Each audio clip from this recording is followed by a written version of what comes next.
Channel आपका मेरे channel में स्वागत है। असल में फ्रेंड्स, मैंने मेरे चैनल का नेम चेंज कर दिया है। मेरे चैनल का नाम है विकास गुरु साइकोलॉजी। तो फ्रेंड्स, कल हमने साइकोलॉजी के जो पार्ट के बारे में पढ़ा था कि साइकोलॉजी क्या है, एक माइंड की स्टडी है। तो हम उसी के आज 3 टॉपिक्स और उठा के लेके आ रहे हैं। तो 3 टॉपिक्स के बारे में हम पढ़ेंगे। सबसे पहला है understanding mind and behaviour. Second है हमारा popular nation about the discipline of psychology. और थर्ड है इवोल्यूशन ऑफ साइकोलॉजी। सबसे पहले हम पढ़ेंगे अंडरस्टैंडिंग माइंड एंड बिहेवियर कि सबसे पहला इसका क्वेश्चन तो ये आता है कि माइंड और ब्रेन में क्या डिफरेंस है।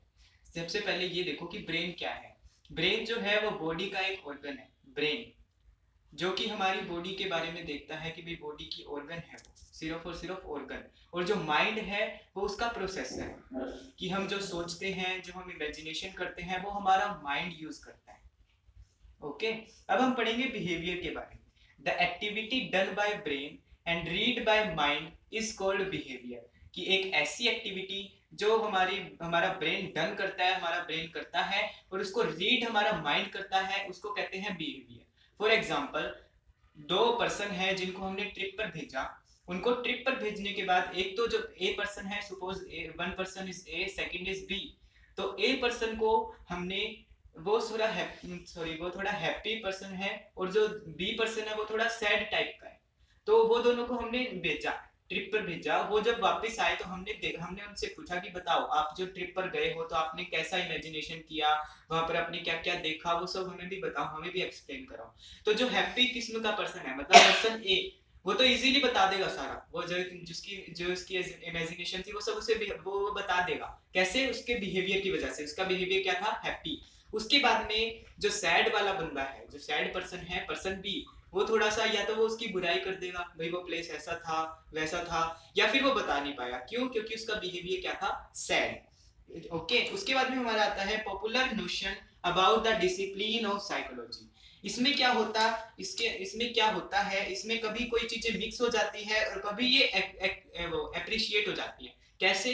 इसका एक बहुत बढ़िया एग्जांपल है हलवा। नाम सुनते ही मुंह में पानी आ गया होगा, हलवा। फॉर एग्जाम्पल, आपने फर्स्ट टाइम हलवा बनाया, सारी चीजें ठीक डाली, लेकिन आपको डाउट है कि मैंने चीनी ठीक डाली होगी, उसका मीठा ठीक होगा, ज्यादा तो नहीं होगा, कम तो नहीं होगा। वो आपको कैसे पता लगेगा? चख कर। मतलब जब आप हलवे को चखोगे तब आपको पता लगेगा। इसका जो होता है ये कॉमन सेंस से होता है। और ये, लेकिन इसको प्रूफ करने में कभी कभी हम चूक जाते हैं, हम इसको प्रूफ नहीं कर पाते। इसकी एक साइंटिफिक नॉलेज है जो जनरेट की गई है कॉमन सेंस से। उसके लिए आप पेज नंबर 13 देख सकते हो अपना खोलकर, उसमें सारी डिटेल बताई हुई है। एक ड्वीक नाम की टीचर थी, उन्होंने 1975 में एक एक्सपेरिमेंट किया था इसी के ऊपर। क्या किया था? 2 ग्रुप डिवाइड किए थे, ग्रुप ए और ग्रुप बी। 25 डेज तक उन्होंने उस ग्रुप के बच्चों को सम्स दिए। ग्रुप ए को तो इजीली सम दिए गए और ग्रुप बी को थोड़े टफ और थोड़े इजी सिमिलर सम दिए गए। और फिर क्या हुआ? उसने इंकरेज किया ड्वीक ने ग्रुप बी को कि तुम कर सकते हो, तुम करो, अपना माइंड यूज करो, तुम कुछ भी करो, लेकिन तुम कर सकते हो। लेकिन ग्रुप ए को ने बहुत कम इंकरेज किया।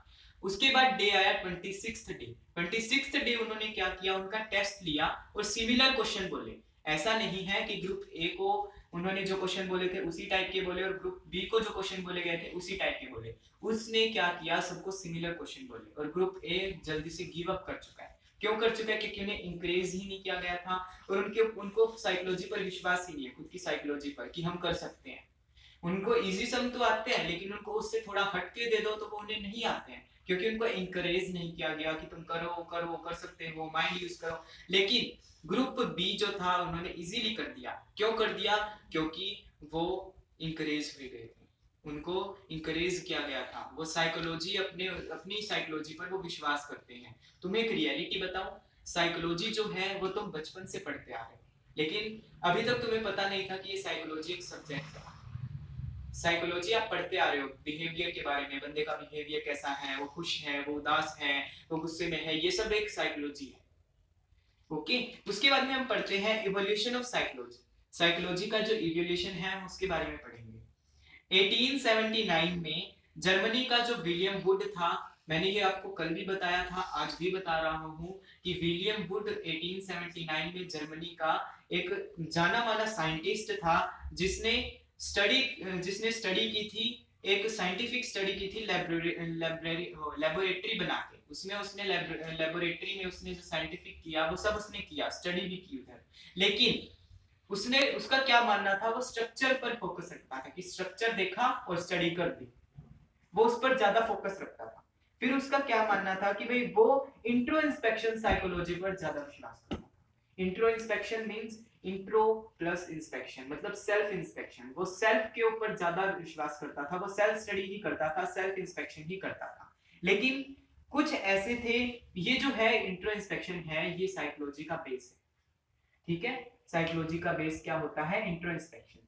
इसमें मतलब डाटा लिया जाता है, डाटा दिया जाता है और इसका जो रिजल्ट है वो साइकोलॉजी कहलाती है। मतलब फॉर एग्जांपल मैंने आपको कोई बात बताई, आपने मेरा डाटा लिया, मैंने आपको दिया, और उसका जो रिजल्ट आएगा, फॉर एग्जांपल आपको मैंने वो बात बताई, आपको समझ आ गई, मैंने पूछा इसके बारे में मेरे को भी कुछ बताओ, आपको जो समझ आया, तो वो साइकोलॉजी है। आया समझ। उसके बाद में क्या है, लेकिन जो काफी सारे साइंटिस्ट थे उन्होंने क्या किया, काफी सारे साइंटिस्ट जो थे उन्होंने मना कर दिया कि भाई ऐसा कुछ नहीं होता है, अगर तुम इसको साइंटिफिकली करोगे तो एक्सपेरिमेंटली क्यों नहीं करते हो, एक्सपेरिमेंटली करके देखो, तभी तो आपको पता लगेगा कि ये कैसे है। फिर उसके बाद में क्या हुआ कि भाई पता लगेगा कि भाई कितना परसेंट जो बंदा है, कितना परसेंट बंदे ऑनेस्टली बोल रहे हैं, कितना परसेंट वो ट्रुथ बोल रहा है, ये हमारे को साइंटिफिकली नहीं पता लग सकता, वो एक्सपेरिमेंटली ही पता लगता है। लेकिन एक बात है कि जो पर्सन है ये जरूरी नहीं कि वो हमेशा ट्रुथ बोलता हो जो वो बोल रहा है, हमको उसके बिहेवियर से एक्सपेरिमेंटली ही पता लगेगा कि वो सच बोल रहा है या झूठ। उसके बाद में आता है एक कोम्ब्रेज नाम की एक प्लेस है, अमेरिकन साइंटिस्ट था जिसका नाम था विलियम जेम्स। उसने वहां पर अपनी एक लैब सेटअप की थी और उन्होंने एक फंक्शनल अप्रोच बढ़ावा दिया था, जिनका ये कहना था कि भाई माइंड और बिहेवियर को कैसे हम फंक्शन करते हैं, कैसे वो एनवायरनमेंट में पैदा होता है, वो सब वो उसके बारे में स्टडी करते थे, उनका ये मानना था। एक पर्सन तो बताएगा या हमने उसको देखा, एक तो वो पर्सन ने बताया कि भाई मैंने वहां की जगह देखी, मैंने देखा, तो फिर और एक हमने खुद जाके देखा, कितना डिफरेंस होता है।